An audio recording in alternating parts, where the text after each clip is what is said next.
Hello, everybody. It is Ebontis, and I want to talk to you guys about Hell Is Us. Now, full disclosure time, I went out to Canada in early May. Went to Montreal, visited Rogue Factor Studio, and I got to play about 3 hours hands-on.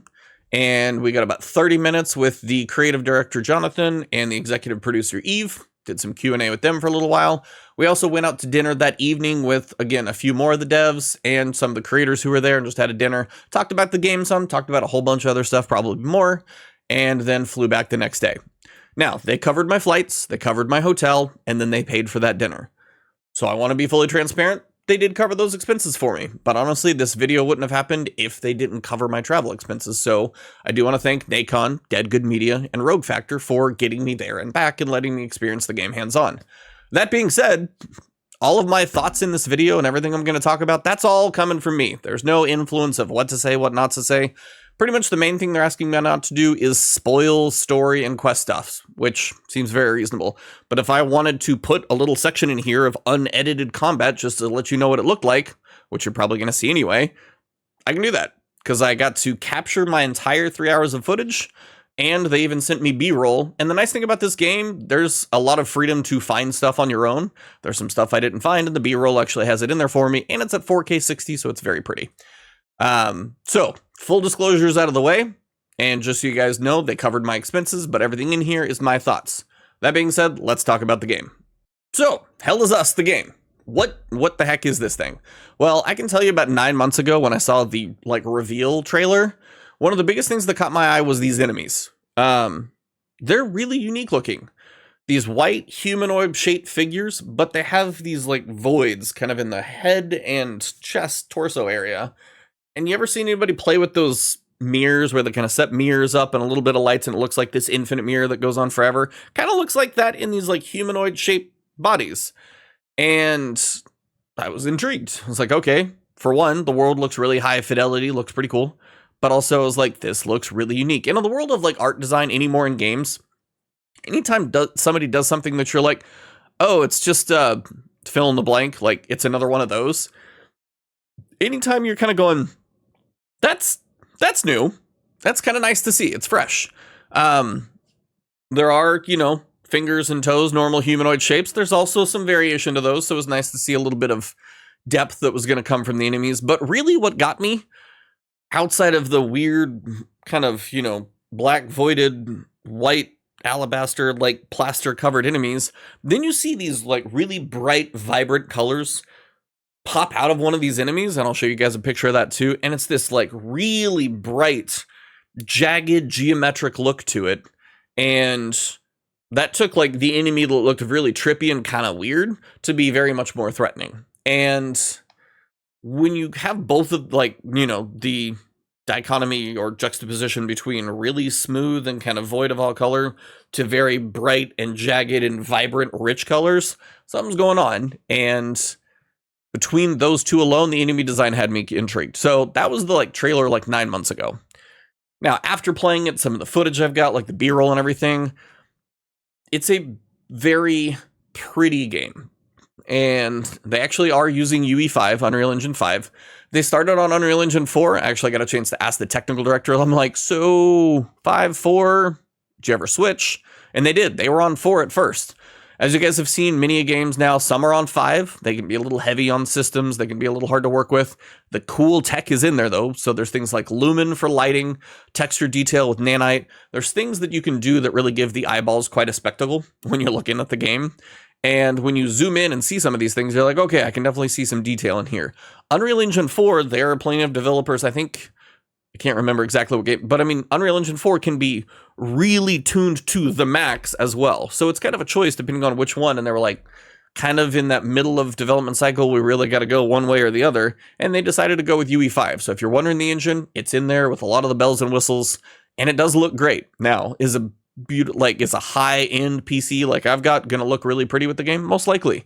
PS5 Pro probably gonna look pretty good? Yeah. You try and play it on an Xbox Series S, I don't know what that's going to be like, so I'm not sure what tuning's going to be like, but I think both console on a nice TV, if you got a 4K OLED, C4, C1, I have LG C1, still would look pretty on this, on my base PS5, I'm sure, but also my PC is going to look great too. So I think the visuals are there, which starts because when it comes to things like Lumen, when you're setting up for a game like this with like mood, atmosphere, underground, lighting does a lot. And I think that's one thing I noticed as I played through is the fact that the lighting in the game does a really good job to build the atmosphere, help with the mood. It keeps things going. Lighting can do a lot to build a mood, but also poor lighting and, lack of contrast and things like that can also kind of take away from it too. And at least from what I'm happy to say, playing on what I got to play on, it looked great. So, I mean, yeah, if you got a 4K OLED, it's probably going to be looking a little better than a 24-inch, VA panel, or if you got a, old TV versus a new TV, sure. But I will tell you, just the mood that the game was able to set worked really well. So, pretty game, Unreal Engine 5, bells and whistles, they're in there. Check. So what is this world? This world is set in a fictional country called Hadia. So what they basically described it as, and I don't know if you want to just picture like Eastern Europe, a lot of forests and trees and kind of rock formations. Can't tell if there's like massive mountains, but you got some tunnels and things going on. And best way I've been able to describe this, at least to myself, is grounded yet supernatural. And you're going, okay, that's a little backwards. Grounded is set in 1993, but there's some tech in here that feels like it shouldn't be there because you have like a little drone buddy helping you out. And it feels like we're just barely getting drones that hang with us now. And yet this was set 30 years ago. So that feels a little off. But then also you have the very supernatural feel of these enemies, very weird shapely figure. Something's off there. So grounded, supernatural. They're going for high visual fidelity. So this isn't as much in the stylized or cel shaded or, any of that category. It's a little bit more real feeling, at least. And it's set within this country of Hadia. Now, Hadia has closed itself off from the rest of the world. Closed the border, both going in and coming out. Our main character, Remy, which you guys will probably see on screen in a few pictures here, he was actually smuggled outside of Hadia as a child, at about 5 years old. There's even an opening cinematic, which I can't just sit there and play the whole thing for you, but there's an opening cinematic that he was smuggled out by his mother. And she sent him out into the world, but she stayed. You were smuggled out of Haiti at age 5, grew up in the foster care system, and dabbled in criminal activities. You managed to pull yourself together and become a decorated soldier. After decades of trying to get back into Haiti, you decided to take matters into your own hands. So that alone has our main character, Remy, being like, why would you send me away, Mom? Because, why would you not want me to be with you? Part of that, again, is like self-preservation for your child, I would assume, but also what does that do to a kid when it feels like your parents abandon you? Gets into some of the questions we'll talk about a bit later, but it's what he goes through.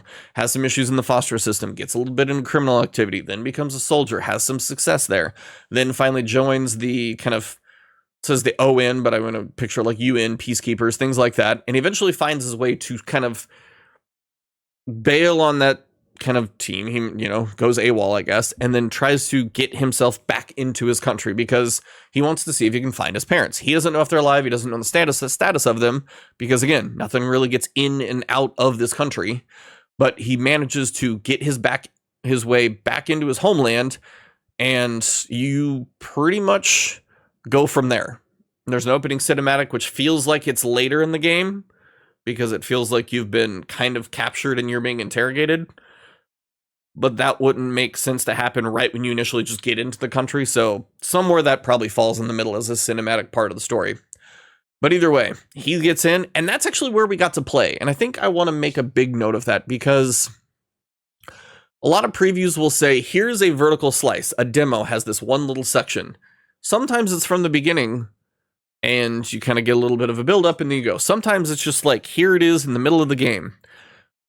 In a game like this, they wanted to give us from literally step one and go, because there's a lot of investigation, understanding the world around you, kind of systems to interact with and understand.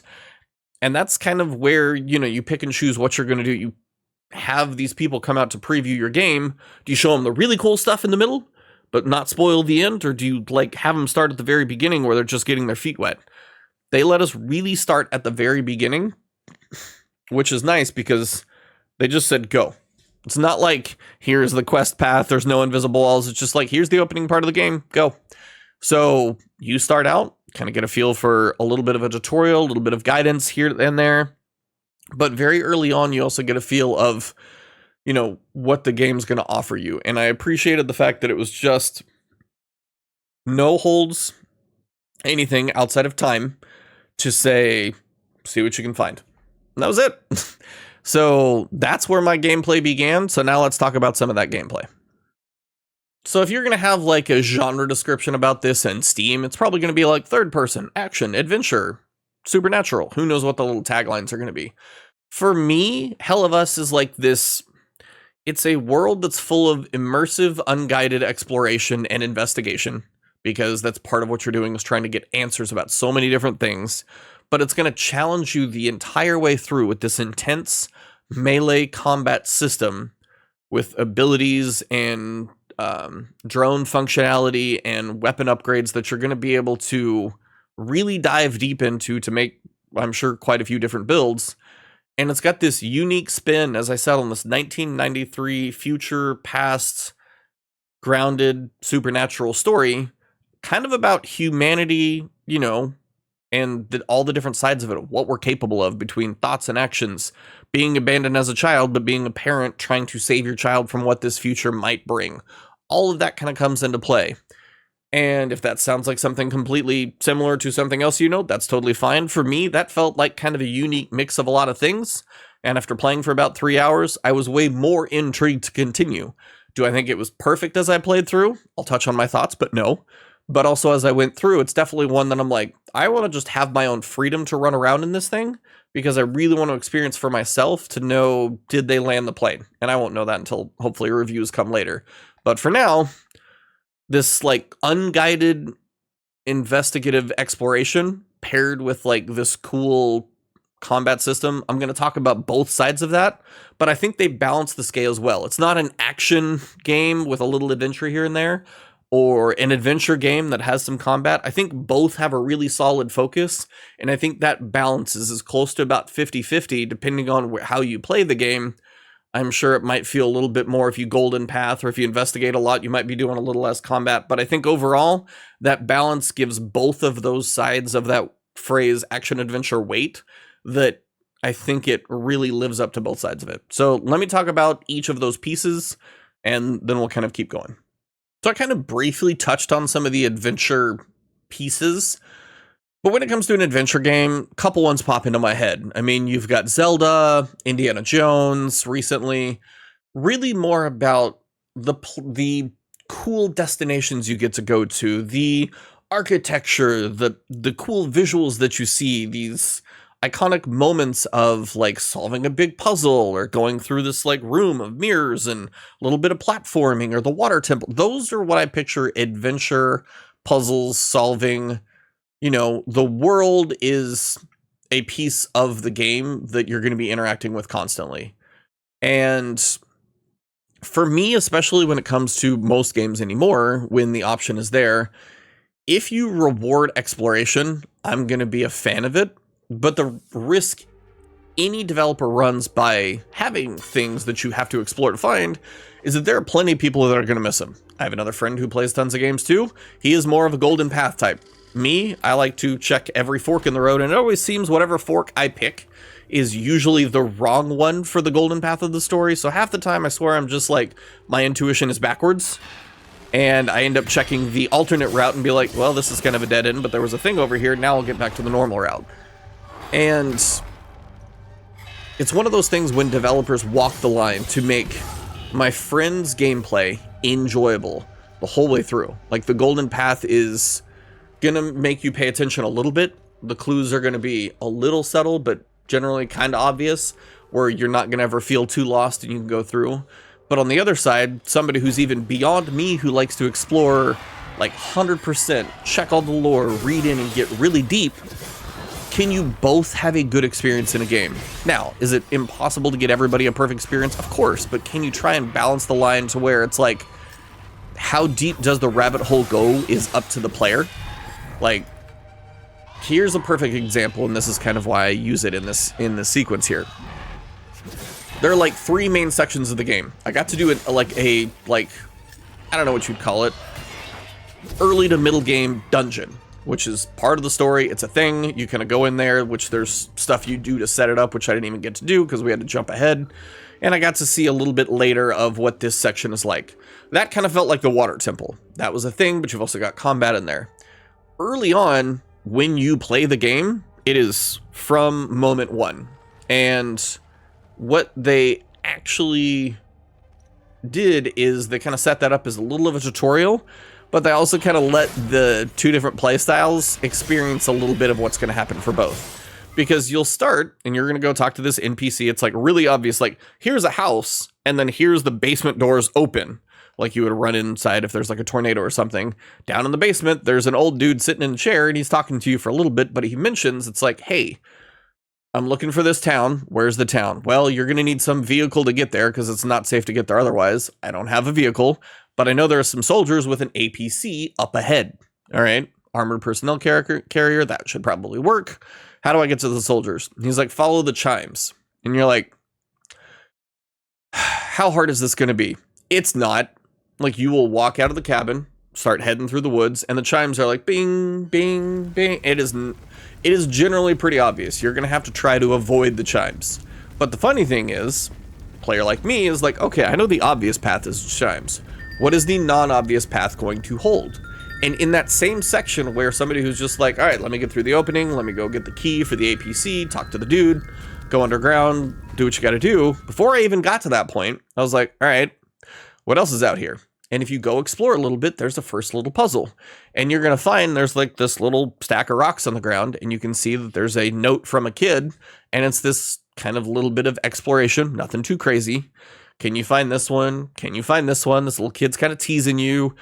And if you do actually go through and solve it all, you get a little talisman, which is like a ring or an amulet for kind of a, RPG kind of style game. And it's going to give you a bit of a bonus. Now, early on, is that going to make or break your build depending on how the combat system works with you or doesn't? No. But as a little bit of benefit, is it a little bit of a reward for those who choose to explore and wander off the beaten path a little bit? Yes. Are the clues much less subtle when it comes to the off the beaten path stuff? Mm-hmm. And the developers even mentioned when we asked them at some point in it, like how deep the puzzles go. Some of these are like multi-zones. It's not an open world, it's open zone, which is actually more manageable. But some of these will take different sections of the game to actually be able to put all of the pieces together. And I'm sure some of these get really deep. So how deep the rabbit hole goes, I think is mostly going to be up to the player. I think what I experienced personally is a nice amount of intrigue to maybe check out the next level of the rabbit hole. Like maybe go one more tier down. So for me, I like to explore, but maybe I don't go fully into the lore. Maybe I don't, figure out the multi-half game step thing, solving a language puzzle. But if they drop enough breadcrumbs, and they give me enough hints, and I see these things, and I'm like, maybe I do figure this out. There's a good amount of intrigue and mystery in this game as you go through that I think, again, won't know till I play, but I think for most players, if you get into playing the game, I think you're probably going to get like nudged in kind of the right way to check out the next tier down of the rabbit hole. If you're just Golden Path, some of those like slightly easier side objectives you might do probably are going to be ones that you end up doing, I think. And then if you're one of those who does explore a bit more like me, you might be intrigued to try a little bit farther out. And I think it's just the way the game is set up. There are no quest markers. There are no visual indicators, things like that on the screen. And it's that ability to give you enough information to make the Golden Path easy. But if you do wander around and run into something else and be like, I picked up a watch. What do I do with this watch? I don't know. Well, maybe there's a quest in the later step or a different person that you'll talk to, and you might be able to solve a piece of that. Or you might finish the game and still have the watch in your inventory and no idea what to do with it. That's also possible too. But I think from what I've seen is if you set up a game where freedom is there, you run the risk of people getting lost, people not being able to find where the next thing is. I never felt lost. If I wanted to do the Golden Path stuff, I had some pretty big, visual landmarkers of like, I probably need to check out these things. But also, there's a guy up on a hill. Should I walk around the back of the hill to see what's back there? Probably. Some people will, some people won't. Is there something down under a tunnel? There actually was when I checked the B-roll. So the big stuff is going to be easier to find and see. Some of the bigger, some of the obvious puzzles that you got to go through are probably going to be a little bit more in your face.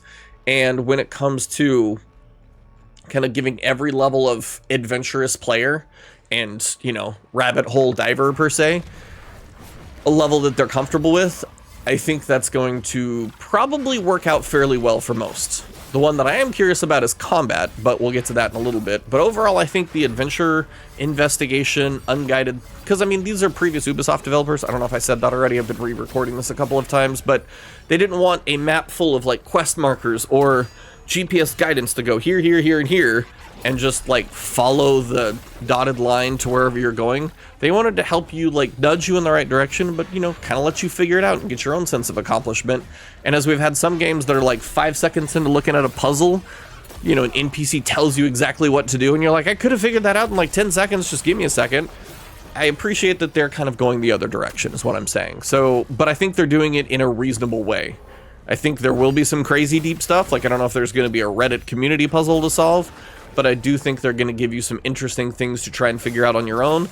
But if you stick to the Golden Path, you can still have a good time doing that too. So the adventure sense of the game, so far, I'm quite intrigued, and I'll be kind of curious how deep I go. I tend not to 100%, but if I was like the 60-70% type person who does definitely more than the Golden Path, but not all the way there, I'm probably going to be about in that same boat, maybe leaning a little deeper, but 100% in this game feels daunting, so I'll be curious what that looks like when it comes time. Overall, though, adventure should actually set up to be pretty cool. So the other side of that little balance scale is the action. So the combat in the gameplay in that moment-to-moment dodge, parry, weapons, drone abilities, weapon elements, all of those things. That comes into the other side of that balance with the adventure and investigation and unguidedness, because there's these weird enemies that you're going to be facing as you go through these crazy, investigations. For me, and then I think some rest of the group had early feedback. And again, this is where it's like, what do you do with feedback as a developer when somebody's like, hey, this doesn't quite feel right? And it was the early tuning of the combat. Overall, I think it's mostly just like when I'm learning combat in a game like this, because everybody does it just a little bit different. I mean, everybody's like, oh, From Software is perfect. Even every From Software game I play, I have to learn. Like, I gotta understand parry timing, I gotta understand what weapons, I know moves.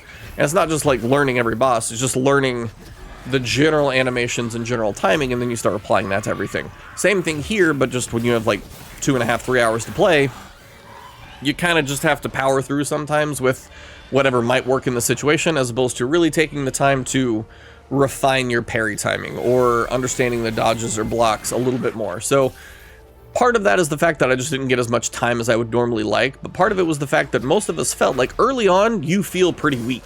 And I think it was just like the tuning of some of the enemies, but it's also the lack of your tools that you have.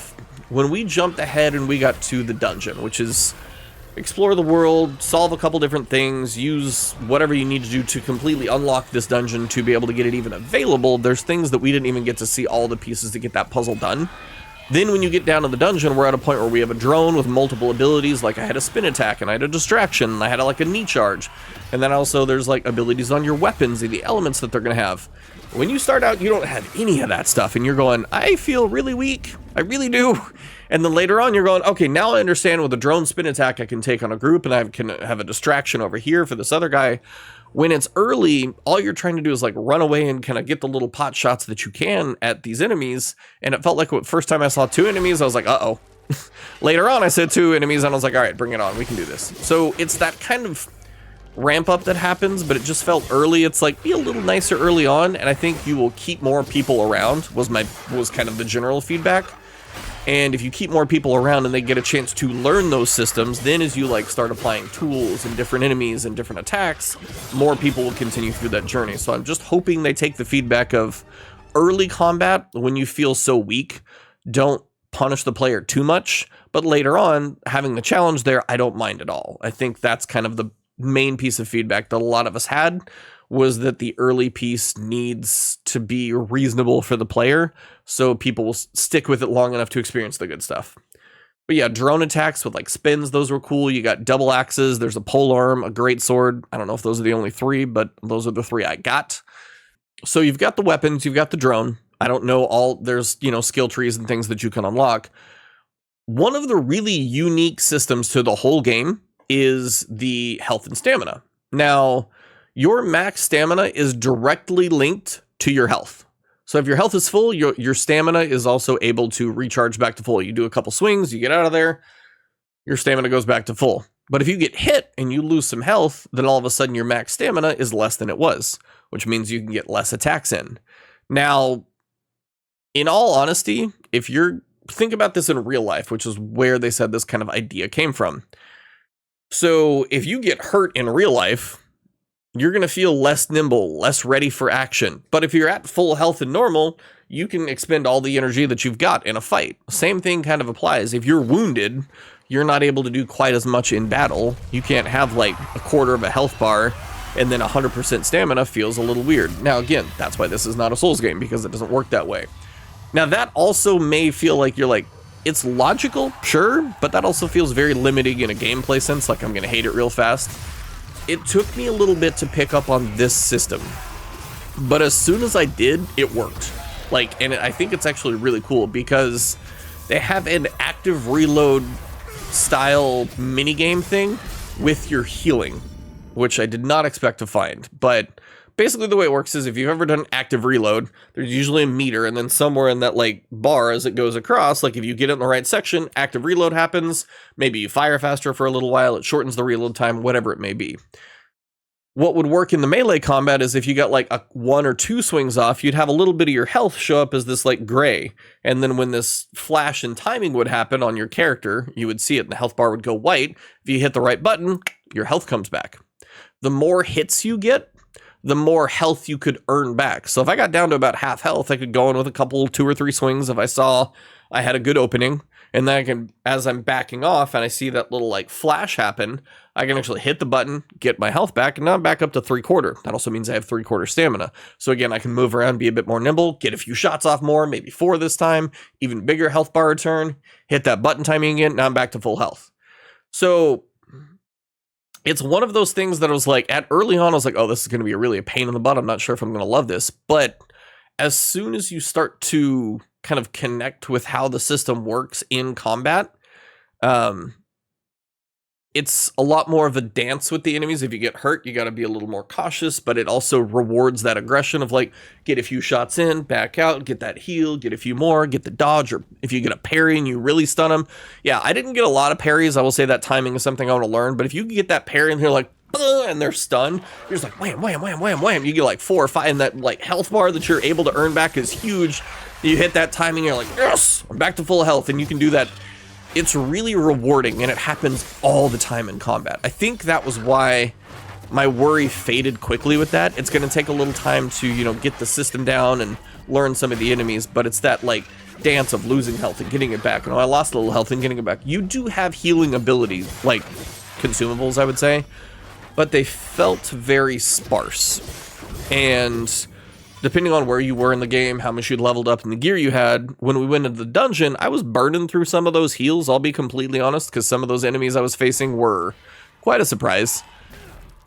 They've got systems that handle that side of things that are going to allow you to get more heals back and that kind of stuff, but the active healing, kind of active reload healing, really incentivizes you to go earn that health back. And I will say, when I got really low on health, it was like 1E.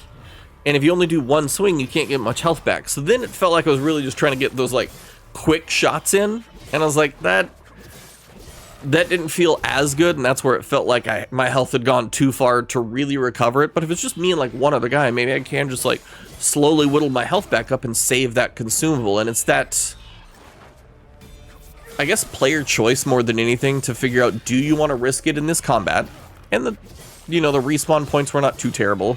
And there wasn't like full enemy respawn that you had to go fight everything. So it's not like a Souls game where if you die and you get back to your body or whatever, you got to go fight everything again. It didn't feel fully like that. some things when they died actually stayed dead, at least for a little while. For me, it was also probably I need to learn to block more and understand the parry timing a bit more. But overall, I just enjoyed the incentivization, would maybe be the right word, to get back into combat again and be able to earn my health back. So the active kind of healing reload system is a really important piece of combat, but then you get into your drone abilities. As I mentioned, there's a spin attack, which was one, and then there's skill trees you can get into. Learning the parries, I know, is going to be a big thing if that's your style, but dodges are also in there too, just kind of positioning around the enemies. But the biggest thing about the combat is the enemies themselves. The low level, kind of more normal humanoid enemies, some of the attacks, I will say, were a little hard to judge, if that's the right word. Anytime you're playing a Souls game or a combat game, when it's like, hey, first Berserker Kazan for me was one recently, or Expedition 33 even, parry timing is huge because the telegraph is understandable, and in a game where you can really understand what is coming from an enemy once you learn it, you can feel really strong because your parry, your dodging skills are really up to speed for you to be able to basically take whatever the enemy throws at you. Some of the bigger enemies with either like the kind of the big flappy wings that were a little bigger, or almost the like quadruped, kind of like they reminded me from the monsters from Quiet Place. Those were almost easier to block or dodge, at least of just the non-elemental enemies, because I understood their attacks more. It was just the little subtle ones, just the more humanoid, kind of slow, little trippy ones that were a little harder to actually pick up on. So some of that I'm hoping they can tune to be a little bit more obvious on the little guys, and then some of also the elemental attacks, when you get into some of the big rage, I think it's rage, the big red one where it's like all geometric and spiky, or I think some of the green ones were almost like toxic. Some of those were just, they were hard to read, I would say that. And that's where I think the tuning of the combat system is something I hope they land in a good spot on. Some of that's going to be skill. That's something I've got to learn as a player to, if I really want to get in there and just kind of parry everything, I've got to learn the enemies, and that will take time, and that's something I don't have in a preview. But I will say some of them, even just if you're going to go with the dodge method or just getting out of the way, still was a little hard to kind of pick up on what was coming, to know, do I need to dodge out of the way because this is a big traveling attack? Is this a parry one? What can I dodge? What can I block? What can I parry? That's all stuff that's going to take me a little bit more hands-on, but I know when I got into the dungeon section, when I had more tools, I was able to feel at least a bit more empowered because I had to distract with the drone, or my spin attack that I've mentioned a couple times. There was one point I saw like 7 enemies, I was like, oh my god, oh wait, I have a spin attack. I did the spin, killed most of them, or I used the spin attack as a way to just sit there and wail on one important enemy, like one of those big elementals, and I was able to really whittle that health down, because the thing about the elements is they're tethered to like the kind of hollowed out, like plastered figurines that are the normal looking enemies that have like the black voids inside of them. When you're fighting one of those elements that pops out, you need to do enough damage to, like, as soon as you do enough damage to the like element, whatever it is, and it goes back in, you've got to kill that main enemy that it was tethered to fast enough that it doesn't come back out. And frequently they came back out for me because I was still learning. There was one point where I was like, man, this guy's a pain in the butt. I just went full spin attack, and I was able to like knock out the element, took a chunk off of the main guy, just wailed on the big guy with the dodge. And so when I got more of those cooler attacks that I was able to use, that made combat a lot more manageable because I had different ways to tackle different situations. Early on, when I was saying I just felt weak, the first time I saw an element pop out, I was like, oh, this is like a long dance of getting a couple attacks in, not entirely sure what I can block with this because this is a little scary.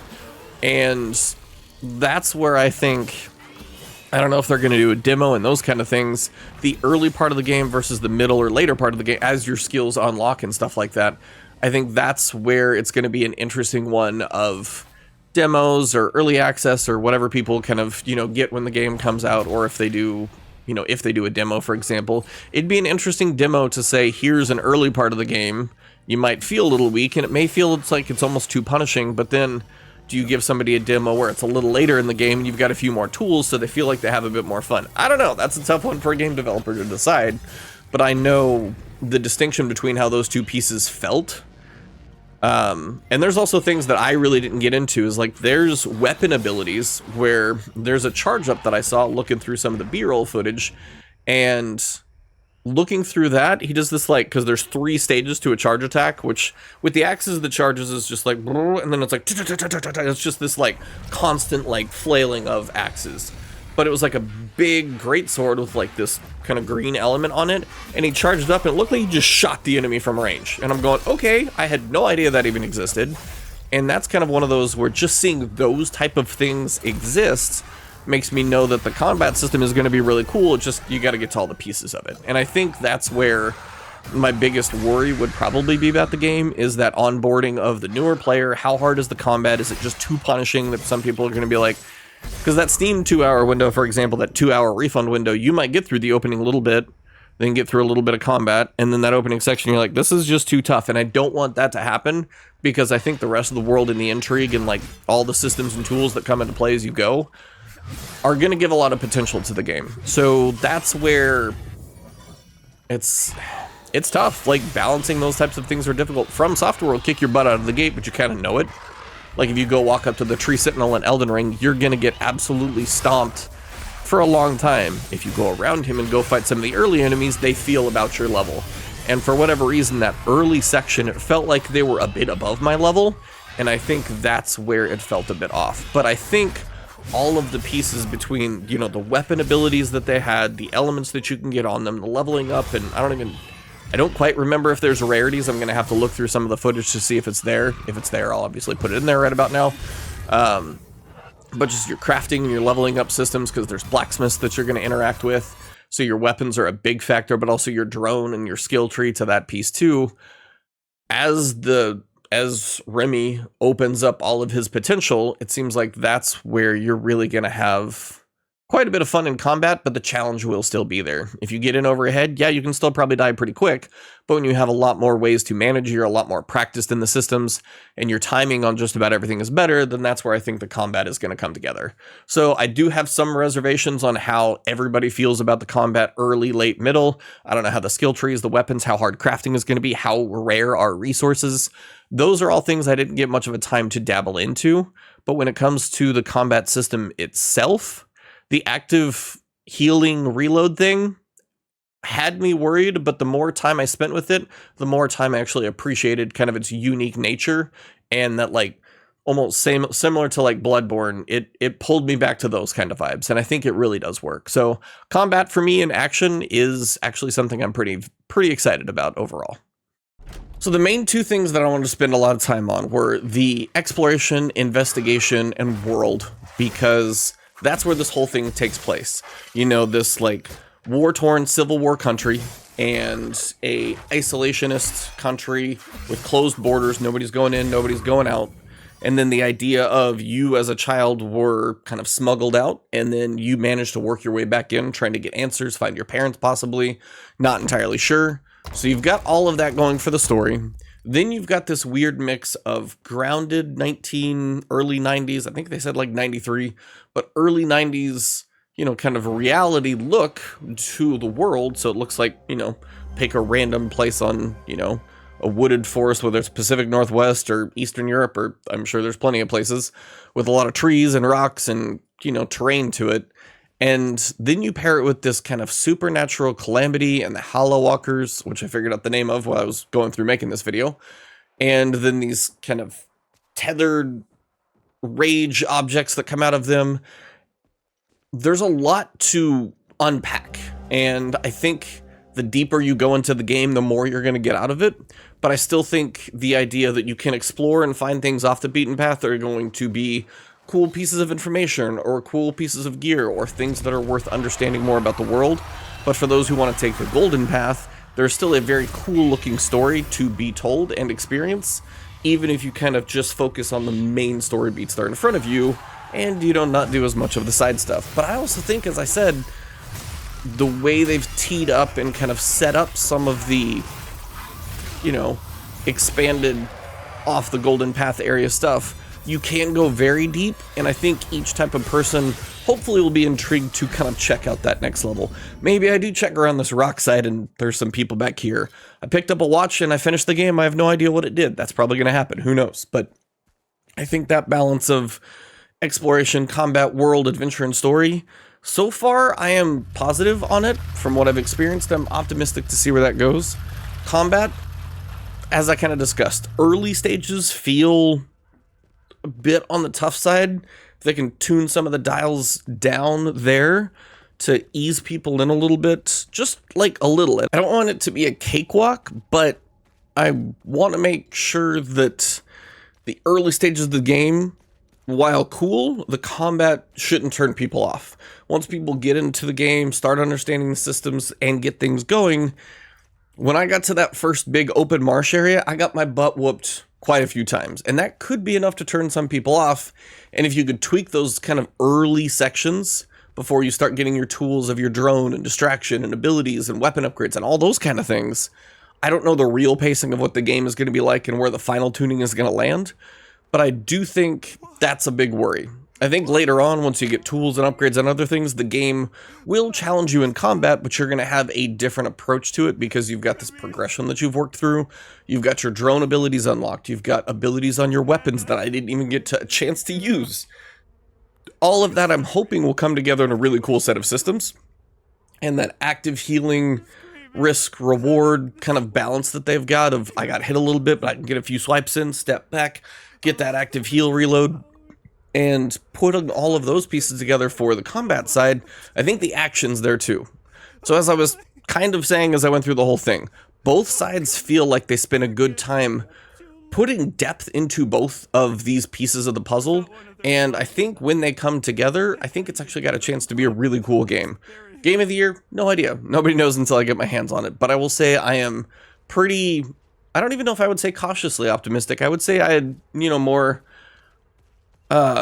just kind of generally leaning towards the positive side, because while I know this game's not going to be for everybody, some people want a bit more quest direction, some people don't want to wander around and be lost, maybe the combat doesn't look appealing because it's the melee third-person thing and everybody's like, I don't want to do that.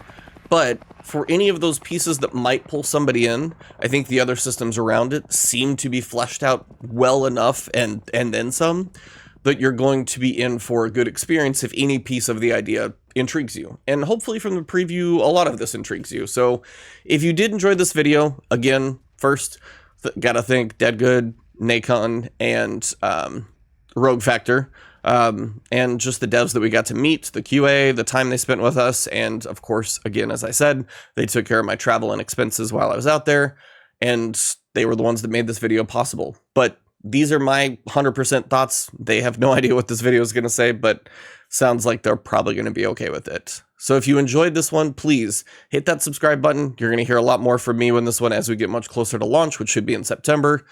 Got a lot of things to play between now and then, but if you enjoy previews, reviews, tips, guides, hit that subscribe button, hit the alert bell so you get things from me. Comment to say hello below in the video. Find me on Twitch, Twitter, Blue Sky, Patreon, become a member, or just drop a like on the video. However you want to support, it's always appreciated. But to everybody out there, and all of you who have watched my videos for many years now, thank you, and I will see you in the next one.